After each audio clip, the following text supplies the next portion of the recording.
Hello everyone. This presentation is to explain you one of the very important elements of OOP, that is inheritance. Inheritance is the property by which some characteristics of a class is shared by another class or classes.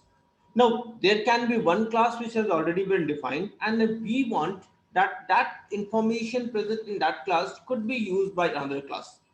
For example, we can have a situation where the admin department, it has the information about all the students and all the employees, and then that information has to be used by other employees, other departments. Now in this case, what is going to happen, that one information which is there in one class will be shared by other classes. Just like in biology, you must have studied about genetics. What happens, the code which is there, the genes of the parent, they are transferred to the children, to the offsprings. So in that way we can say information which is present in a class at a higher hierarchical level is transferred to another class which is at a lower class hierarchical level. In this situation, the class which is inherited, means which is sending its information to others, that is known as a base class. And the class which obtains the information from other classes, that is known as a derived class. So the base class is also known as superclass or a parent class, whereas the derived class is known as subclass or child class. Now in Java, we have a keyword named extends. This keyword transfers information from the class which has been inherited, that is the base class, to the class which is inheriting, that is the derived class. So the syntax is class, derived class, extends base class. You can see a class SXD, that's the derived class, extends the base class, that is CISCE. So this is the keyword. Keyword is extends, and the syntax is class, derived class, extends, base class. Like you can see here, class father, that's the base class, derived class son. We need to understand few things. Private members of the base class cannot be used in the derived class.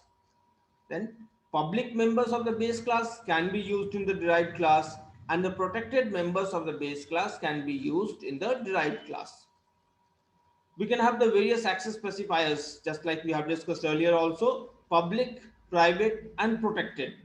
If we have public inheritance, the public and protected members of the base class can act as the public members of the derived class. In private inheritance, the public and protected members of the base class are used as private members of the derived class. And in protected mode of inheritance, the public and protected members of the base class are used as protected members of the derived class. We can define the various classes as according to the visibility mode. You can just see here, I have defined a class named ABC.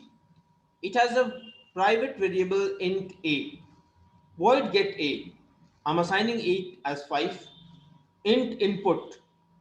This function input has a return type of int and it is returning a variable a. Now here you see class XYZ extends ABC. Class XYZ extends ABC. So what is happening? ABC becomes the base class, XYZ is the derived class. And in this class, I say void get X.